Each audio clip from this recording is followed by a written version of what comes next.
कि जो आरोपी है वो एक विशेष समुदाय का है। जिहादी कैची लेकर आया, 11 बार उसने गर्दन पे मारा, 5 बार दिल पर मारा। क्या मंशा थी, क्या वो चाहता था? अब दिल्ली के अंदर योगी मॉडल लाना पड़ेगा।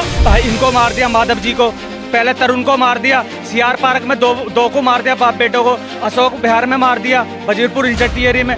आप कब तक एक नहीं होगे? वाल्मीकि समाज को भी टारगेट बनाया जा रहा है। मैम, बच्चों को जहाँ तक पुलिस वालों का भी कहना है यही है कि 16-17 वार हुए उनके ऊपर, जो गर्दन पे भी बता रहे। और जैसे ही कल बॉडी को लेकर आए, हमने जिया जी का फेस देखा तो देखा कि यहाँ पे भी कट है उनके, तो या तो उन्होंने अपने आप को बचाने की। नमस्कार, मैं अंशिका और आप देख रहे हैं बतंगड़ न्यूज। अभी मैं दिल्ली के आर के आश्रम में मौजूद हूँ। मैं आपको बता दूं कि आए दिन दिल्ली, राजधानी दिल्ली से आए दिन ऐसे मामले सामने आते रहते हैं। हत्याकांड के मामले, छीना झपटी के मामले, जिसमें लोगों की जानें चली जाती है, आए दिन ऐसे मामले सामने आ रहे हैं। ठीक एक ऐसा ही मामला आर के आश्रम में सामने आया है, आर के आश्रम से सामने आया है, जहाँ पे एक 60 साल के बुजुर्ग की हत्या उसी के घर में घुस के कर दी गई है। और बताया जा रहा है कि जो आरोपी है वो एक विशेष समुदाय का है।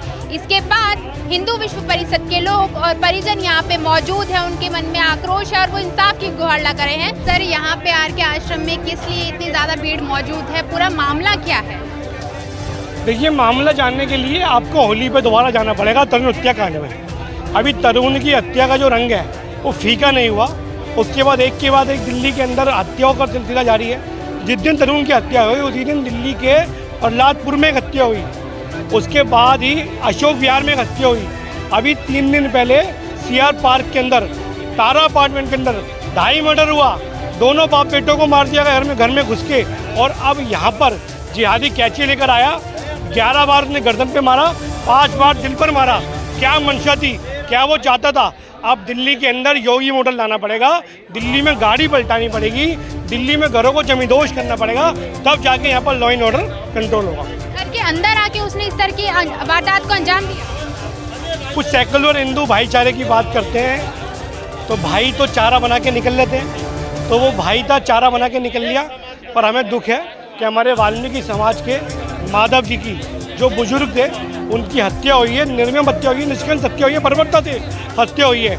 इसके लिए विश्व हिंदू परिषद बजरंग दल और दिल्ली की चौधरी वाल्मीकि सरपंच कमेटी मिलकर कार्य कर रही है। परिवार को न्याय दिला के रहेंगे और ईंट से ईंट बजा देंगे। किस तरह का इंसाफ दिला के रहेंगे आप परिवार को? देखिए, अभी हमारी 3 मांगे हैं। अभी हमने परिवार से बात करी है, परिवार की 3 मांगे थी। एक तो परिवार चाहता है कि जो विधर्मी का घर है उसके घर को जमींदोज किया जाए, घर को गिराया जाए, उनको फांसी की सज़ा हो। और परिवार में कोई नौकरी नहीं है, कोई कमाने वाला नहीं है, तो छोटे वाले बच्चे को नौकरी दी जाए। ये 3 मांगे हम लेकर चल रहे हैं। अगर इसके बाद भी सरकार इस पे कोई कार्रवाई नहीं करती है तो आप अगला कदम क्या उठाएंगे? वही जो हम लोग हर बार करते हैं, क्या करेंगे? अपनी आवाज़ को बुलंद करेंगे। हमें संसद तक जाना पड़ेगा, संसद तक जाएंगे। हमें रोड बंद करना पड़ेगा, रोड बंद करेंगे। हमें धरने पर भूख हड़ताल करनी पड़ेगी, भूख हड़ताल करेंगे। हमें जो भी करना पड़ेगा हम करेंगे। एक आखिरी सवाल मेरा आपसे ये भी रहेगा, क्या आरोपी का इससे पहले भी कोई क्रिमिनल बैकग्राउंड रहा है? परिवार से बात करके जब पता लगा कि इससे 3 साल पहले उसने अपनी मां का मर्डर किया था, यहीं के मुस्लिम समाज ने मिलकर इस बात को दबा दिया। अगर मां का मर्डर किया था, इसके बाद ही अगर पुलिस उसको गिरफ्तार कर लेती तो शायद आज हिंदू एक जिंदा होता। पुलिस ने अगर अपना काम उसी समय किया होता, जिस समय पुलिस आज पूरे चप्पे चप्पे पे तैनात है, उस समय अगर पुलिस आई होती तो शायद माधव जी अपने परिवार में अपने परिवार के साथ बैठकर जलपान कर रहे होते।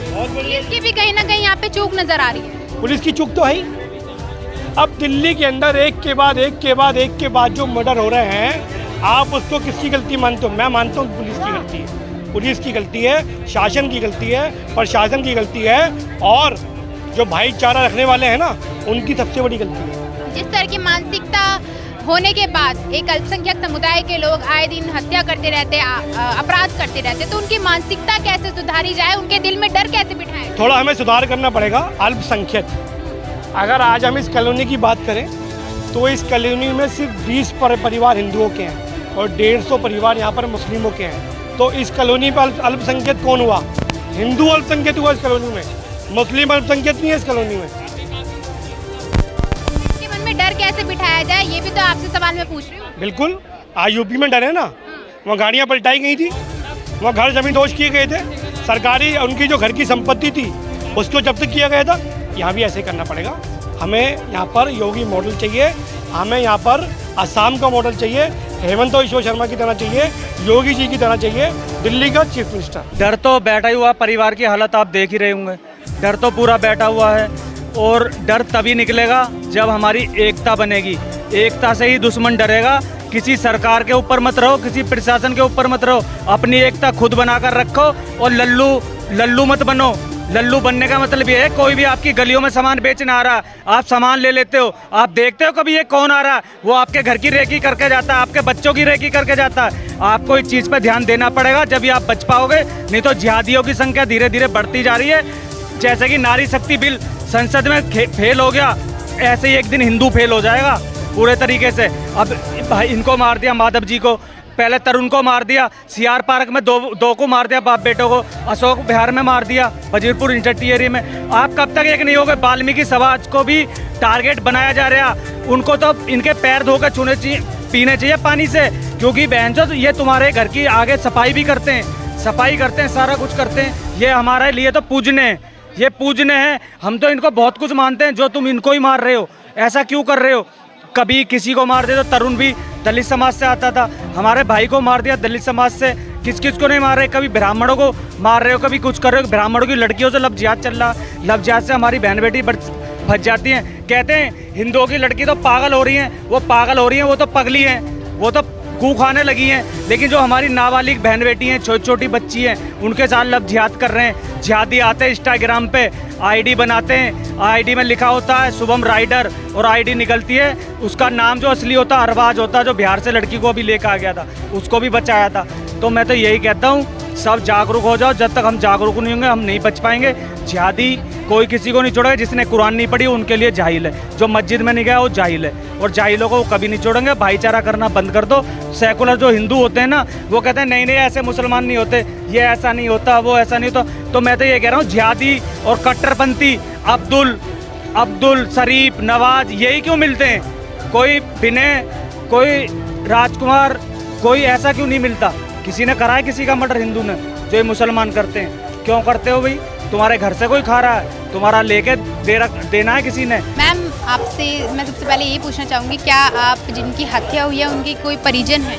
हाँ जी, मेरे वो नंदोई थे, बड़े वाले जिया जी थे, तो मैं उनकी बेटी हूँ। जो मैं हमारी दीदी है, मैं उनके हस्बैंड की वाइफ हूँ। तो ये जो हत्या सामने आई है, हत्या का मामला सामने आया है, ये दरअसल पूरा मामला है कब का, और इसका पता आपको कैसे लगा? यहाँ पहुँचे तब वारदात का हमें पता चला कि चक्कू से या पता नहीं कोई भी नोकीली चीज़ से उनके ऊपर वार हुआ है। तो कितनी बार उनके ऊपर वार हुआ कि उनकी जान चली गई? मैम बच्चों का, जहाँ तक पुलिस वालों का भी कहना है, यही है कि 16-17 वार हुए हैं उनके ऊपर, जो गर्दन पे भी बता रहे। और जैसे ही कल बॉडी को लेकर आए, हमने जिया जी का फेस देखा तो देखा कि यहाँ पे भी कट है उनके, तो या तो उन्होंने अपने आप को बचाने की या कैसे भी, पता नहीं, उनके यहाँ कट, बहुत बड़ा कट आया हुआ है, इतना बड़ा कट है। तो ये जो हत्या का मामला सामने आया है कि ये आपसी रंजिश थी या छीना झपटी का पूरा मुद्दा था? क्या आरोपी की क्या मंशा रही होगी? इसमें तो आपसी रंजिश ही लग रही है और प्री प्लान लग रहा है बिल्कुल, क्योंकि वो आया, पहले 2-3 बार चक्कर मार के गया, 2-3 बार देख के गया गली में, फिर उसने मौके का फ़ायदा उठाया, उसने देखा कि घर पे कोई भी नहीं है, लेडीज़ चले गई, क्योंकि उसके सामने ही उनकी जो मदर थी, उनकी वाइफ थी, वो बोल के गई कि ऐसे कि मैं यहाँ से जा रही हूँ, आप घर पे कोई नहीं है, आप ध्यान रखना। उनका बेटा भी चले गया उस टाइम पे, तो उन्हें पता चल गया कि घर पे कोई नहीं है। वो घर गया, फिर दोबारा आया, देख के उसने माहौल देखा कि कोई नहीं है,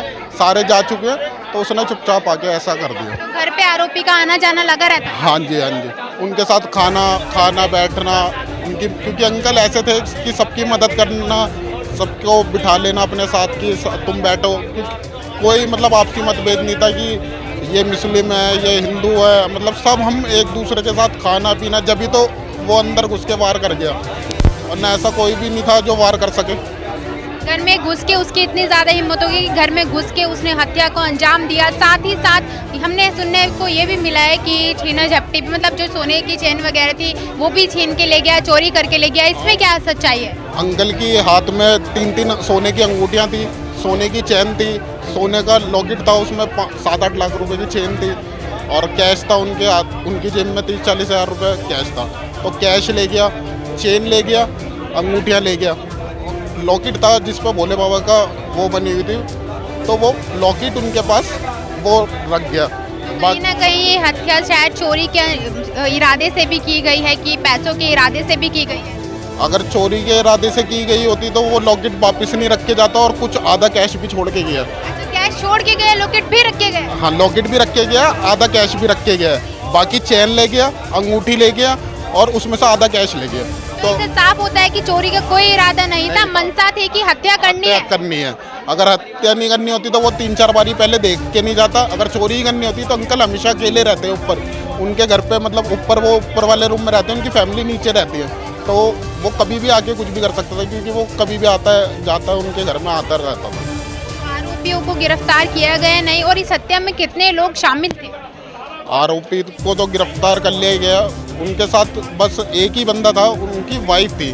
उनकी वाइफ भी सबूत मिटाने के चक्कर में कि उनकी टी-शर्ट धोई थी उन्होंने और उनके पास से चेन बरामद हुई है, तो इस एंगल में उन्हें पकड़ा गया।